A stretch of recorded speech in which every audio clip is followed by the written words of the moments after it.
Hi friends, good morning to all. நேற்று உதயநிதி வந்து arrest ஆகி ரிலீஸ் ஆகிட்டாரு.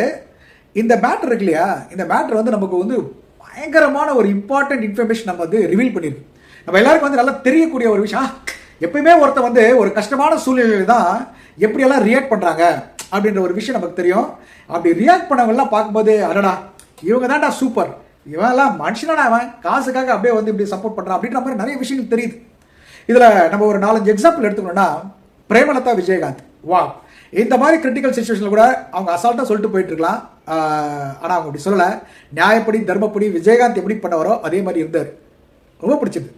இது சைடு பார்த்தீங்கன்னா நம்ம விசிகே தலைவர் யார், திருமாவளவனாக இருக்கட்டும், அன்புமணி ராமதாஸாக இருக்கட்டும், அப்புறம் ஜி.கே. வாசனாக இருக்கட்டும், இவங்க எல்லாரும் வந்து எவ்வளோ கேவலமா எவ்வளோ மட்டமா அவர் அப்படி பேசவே இல்லை. அப்படி ஒரு சுச்சுவேஷனே இல்லை. யாராச்சும் ஒழுங்காக பார்த்தாங்கன்னா தெரியும். எங்கடா அவர் வந்து த்ரிஷா பற்றி பேசினாரு, அவர் வாயில த்ரிஷா வந்துச்சா, எங்கடா அவர் பெண்ணை பற்றி பேசினாரு, எங்கேயாச்சும் பெண்ணுன்னு வந்ததா, ஒரு இழவும் கிடையாது. இவங்களே வந்து அசிங்கமான டூப்ளிகேட் மீனிங் வச்சு தான் பேசிட்டு இருக்காங்க இல்லையா.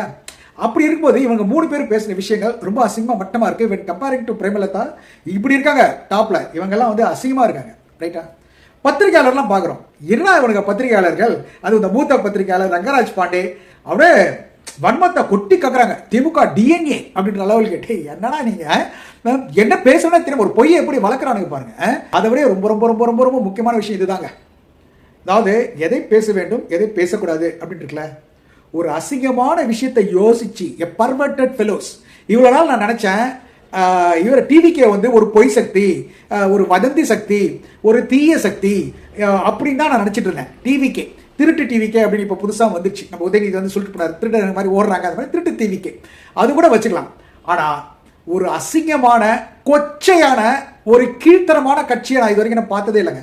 ஏன்னா உதயநிதி பேசவே இல்லை, நீங்கள் சொல்கிறபடி பேசிட்டாங்கன்னு வச்சுங்களேன். ரைட்? அப்படி பேசியிருந்தோம் அதை வந்து பப்ளிக்கில், இது வந்து பப்ளிக்கில் பேச வேண்டிய விஷயமா, அதை வச்சு பெண்களையே கூப்பிட்டு பெண்களை வச்சே போராட்டம் நடத்துறாங்க. எல்லாரும் கேட்பாங்கல்ல என்னங்க சொன்னாரு, அதோடைய அர்த்தம் என்ன? ஃபர்ஸ்ட் அவர் வந்து ஒரே அர்த்தம் தான் சொன்னார், ஒரே மீனிங். காவிரியை பத்தி பேசுறாரு. இவங்க பெண்களை பத்தி இழிவுபடுத்துறாங்க, த்ரிஷா பத்தி இழிவுபடுத்துறாங்கன்னா அடுத்த கேள்வி அவன் என்னங்க இழிவுபடுத்தினான் அப்படின்ற கொஸ்டின் வருமா வராதா? அப்படின்னு வரும்போது நீங்க என்னடா சொல்லுவீங்க? அசிங்கமா இல்ல, மாதிரி கேவலமா பரப்புறானுங்க பாத்தீங்களா, கேடு கட்ட அசிங்கம் பிடிச்ச ஆளுங்க இவங்க தாங்க.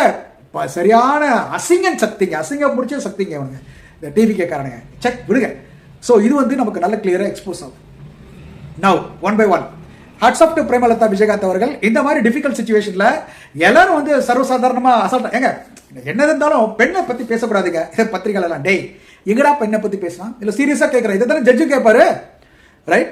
ஸோ அப்படி இருக்க சச்சத்தில் அழகா பிரேமலதா விஜயகாந்த் பேசுனது எவ்வளவு அழகா இருக்குன்னா, இங்க பாருங்க, பொதுவா ஒருத்தர் தப்பு செஞ்சா தண்டிக்கப்பட வேண்டும், அதுல வந்து நாங்க எப்பவுமே பின்னாங்க மாட்டோம், இதுதான் எங்கள் கொள்கை. Wow, super blanket statement. சிறப்பா வந்து யாராச்சும் தப்பு பண்ணியிருந்தா, அதுவும் இஃப் நீ பண்ணியிருந்தா நீ அனுபவிக்கணும், பண்ணலன்னா அனுபவிக்கூடாது, ஒரு லைன்.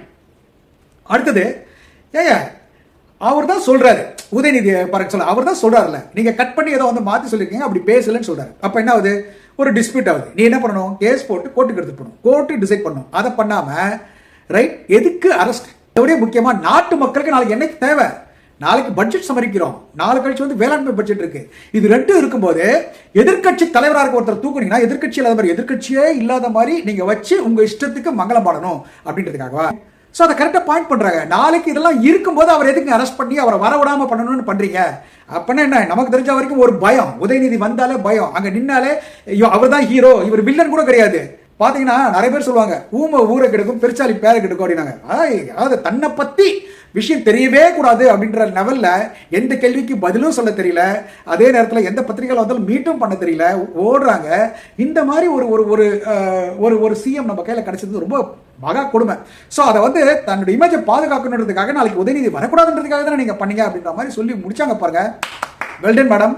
நிச்சயமா இந்த மாதிரி எல்லா தலைவர்களும் இப்படி மாத்தி மாத்தி பேசுவாங்க, நீங்க பேசுறீங்க பாருங்க. Hats off to you. அந்த பெண்ணுன்ற ஒரு இதை ஒரு பெண்ணாலே ஒரு அருமையா சொன்ன விஷயத்துக்காக எனக்கு கண்ணெதிர்க்க விஜயகாந்த் வந்து தைரியமா கெத்தா பேசுவார் பாருங்க. அந்த மாதிரி இருக்கு.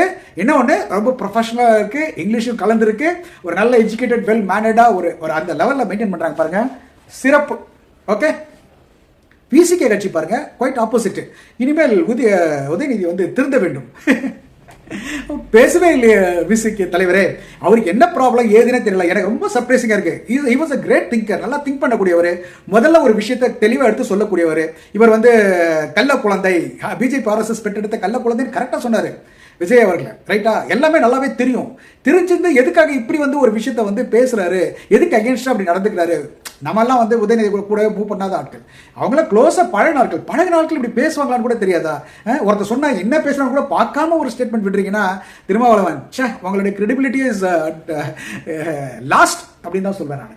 அதே தான். அப்புறம் அன்புமணி ராமதாஸ், அப்புறம் ஜி.கே. வாசன், விடுங்க அவங்கள என்னதான் சொல்றது, இப்படி ஒரு கும்பல். ஸோ அந்த வகையில் இவங்களெல்லாம் கம்பேர் பண்ணும்போது hats off to you madam. Okay, அடுத்தது பாருங்களேன், ஒரு கீழ்த்தரமான விஷயத்த இந்த, அதாவது நான் நினச்சிட்டு இருக்கேன் இவ்வளோ நாளாக வந்து இவரை டிவிக்கே வந்து ஒரு பொய் சக்தி, ஒரு வதந்தி சக்தி அப்படின்னு தான் நான் நினச்சிட்டு இருக்கேன். ஆனால் சீரியஸாகவே டிவிக்கே ஒரு அசிங்கம் பிடிச்ச அல்பமான கேவலமான வாயை பூசக்கூடிய அளவுக்கு பேசக்கூடிய ஒரு மட்டமான ஒரு வல்கர் வாரியஸ் விட அசிங்கமாக பண்ணுறாங்க.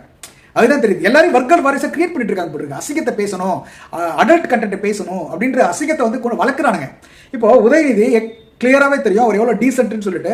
அவர் வந்து இதை பெண்ணை பற்றியும் பேசல, இவங்களை த்ரிஷாவை பற்றியும் பேசல. க்ரௌட் ஏதோ கத்திட்டு இருந்தது, அது நியாயமான கத்தல் தான். அவருக்கு ரொம்ப முக்கியமான வேலை எதுன்னா அப்படின்னா உடனே த்ரிஷா தான் கத்துறாங்க. தட் இஸ் ஓகே, க்ரௌடோட ரியாக்ஷன். அவர் ஏதாவது மென்ஷன் பண்ணாரா? இல்லை.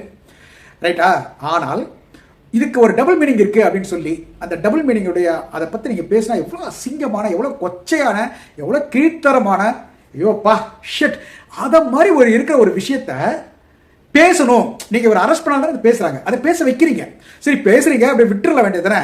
அதை வச்சு எல்லா பொம்பளையும் கூட்டிகிட்டு வந்து ஸ்டேஜில் ஏற்றி அதை பேச வைக்கிறீங்கடா. என்னடா இது, தமிழ்நாட்டு கல்ச்சரை ஸ்பாயில் பண்ணுறீங்கடா. இதில் வேற வந்து இவங்க என்ன பண்ணுறாங்க, இவங்க வந்து என்ன நாட்டை பிரிக்கக்கூடிய அளவுக்கு வந்து ஒரு இது போட்டிருக்காங்க. ஒரு செக்ஷன் வந்து மக்களை பிரிவினை உண்டாக்கும்படி, ஏன்னா நான் பெயிலபிள் அரெஸ்ட் வாரண்ட் கொடுக்கணுமா. யார் பிரிக்கிறா? பிரிக்கிறது, பிரிவினை, வன்முறை, வன்ம பேச்சு, அசிங்க பேச்சு, புள்ளி பண்றது எல்லாமே யார்? சிஎம் விஜய் பண்றாருங்க. எவ்வளவு அசிங்க அசிங்கமா டேஷ், கொத்து பரோட்டா வாயில வந்துடும், எல்லாம் தேர்ட் ரேட்டட் ஸ்பீச்சிங் அதெல்லாம் இல்லையா? மக்கள் அப்படியே ட்ரிகர், அது கூட கொஞ்சம் ஒத்துக்கலாம் போட்டுருக்கு. ஆனால் மக்களை வந்து ரெண்டாவது மீனிங் இருக்குன்னு அந்த ரெண்டாவது மீனிங் யோசி வச்சு, திங்க் பண்ண வச்சு, பேச வச்சு, அது ஒரு பேச பொருளாக்கி ஸ்டேஜில் எடுத்து பிரச்சாரம் பண்ணுறீங்களே, எவ்வளோ அசிங்கம் பிடிச்ச கீழ்த்தரமான சக்திங்க இந்த டிவிக்கு. செக் நினைக்க விடுங்க. அப்புறம் கமிங் டு மூத்த பத்திரிகையாளர்ஸ், எல்லாம் டிவிக்கே சாரி டிஎம்கேடைய இவங்க சொல்றது இதெல்லாம் டிஎம்கேடைய டிஎன்ஏங்க. அசிங்கமா பொம்பளை பற்றி பேசுறது, அசிங்கமா அப்படியே இழுக்கிறானுங்க. அப்படியே எவ்வளோ டீசெண்டா உதயநிதி சினிமாவில் கூட அவ்வளோ அசிங்கமாக நடிச்சது இல்லைப்பா. உங்களுக்கு அந்த சினிமாவோட நடிச்சுக்கலாம்.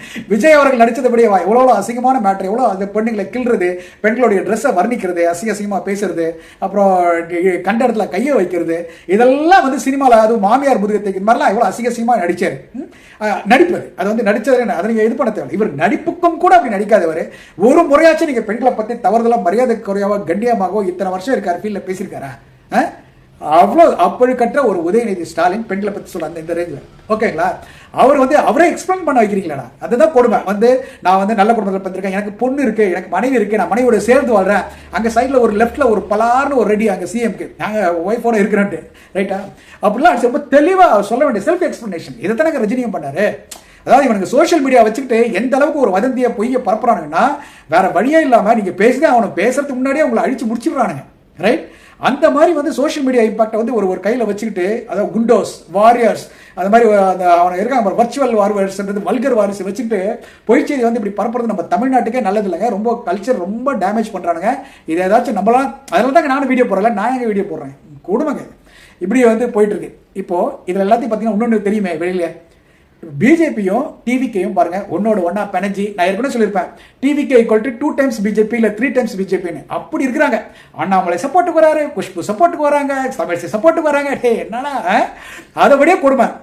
அங்கே ஆக்சுவலாக வந்து இந்த எப்படி இங்கே வந்து ரூட்ஸ் மாஃபியா வச்சுருக்காங்களோ, நம்ம உள்துறை அமைச்சர் வந்து ஒரு பெரிய வாட்ஸ்அப் குரூப் அந்த மாதிரி ஒரு சோஷியல் நெட்வொர்க் வச்சிருக்காரு. அவரே கூட மீட்டிங்கில் கூட சொல்லியிருக்காரு, நாங்கள் சொல்கிறது தான் செய்தி, நாங்கள் நினைக்கிறது தான் செய்தி, நாங்கள் எங்களால் அது மாதிரி பண்ண முடியும், அந்த மாதிரி இந்தியா ஃபுல்லாக பரப்ப முடியும்னு சொல்லியிருக்காரு. அந்த மாதிரி வச்சிருக்காரு. இங்கிலீஷ் நியூஸ் எல்லாம் விழுந்து விழுந்து கதறானுங்க. ஐயோ பொண்ணை பற்றி பேசினார், ஐயோ இதை பற்றி, இவர் ஏற்கனவே சனாதன தர்மத்தை பற்றி பேசினார், இதே பேச்சு தான். இதையும் அதையும் லிங்க் பண்ணி எப்படியாச்சும் போய் பிரச்சாரம். உடனே இவர் இங்க அவங்களுடைய அடிமையா வேலை செய்யக்கூடிய நம்ம விஜய் அவர்கள் உடனடியா எப்படி இருந்தாலும் அரெஸ்ட் பண்ணுங்கடா, அதை பண்ணுங்கடா, இதை பண்ணுங்கடா அப்படின்னு கலப்பி விடுறது.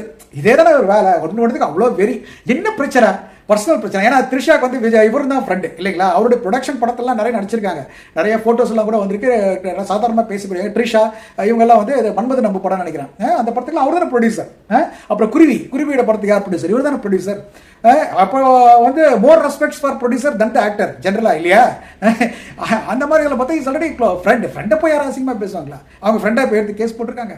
ஸோ ஆல் டுகெதர் இந்த மாதிரி ஒரு சுச்சுவேஷனில் என்ன தெரியுதுன்னா, ஒரு பொய்யான ஒரு விஷயத்தை எப்படி வந்து அதிகமாக வந்து சூப்பராக வந்து பரப்பி மக்களுடைய வந்து ஒரு கெட்ட விஷயத்தை அசிங்கம் முடிச்ச விஷயத்தை பேச வைக்கிறாங்க இந்த டிவிக்கே. இவங்க வந்து ஒரு பொய் சக்தி, இவங்க வந்து கீழ்த்தரமான சக்தி, அசிங்க சக்தி, வதந்தி சக்தி, என்னென்ன சக்தியோ கூட போட்டு தான் பேசணும். யாராச்சும் ஒருத்தவங்க வந்து தீய சக்தி இனிமேல் பேசுனீங்க டிஎம்கே அசிங்கமா இருக்குது. தன்னால நடந்த ஒரு பிரச்சனையை தூக்கி பழிய தூக்கி இன்னொருத்தங்க மேல போடுறாங்க. சும்மா நல்லபடியா டீசெண்டா மக்களுக்கு உதவன மு.க. ஸ்டாலின் போய் தீய சக்தின்றாரு.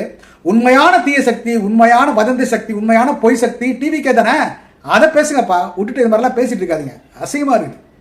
அப்புறம் இந்த சுச்சுவேஷன்ல எவ்வளவுதான் வந்து ப்ரெஷர் இருந்தாலும், எவ்வளவுதான் அழுத்தம் இருந்தாலும் நியாயம் படி நிக்கிறான் பாருங்க நீதிமான், நியாயவான். Hats off to Premalatha Vijayakanth. உங்க கமெண்ட்ஸ்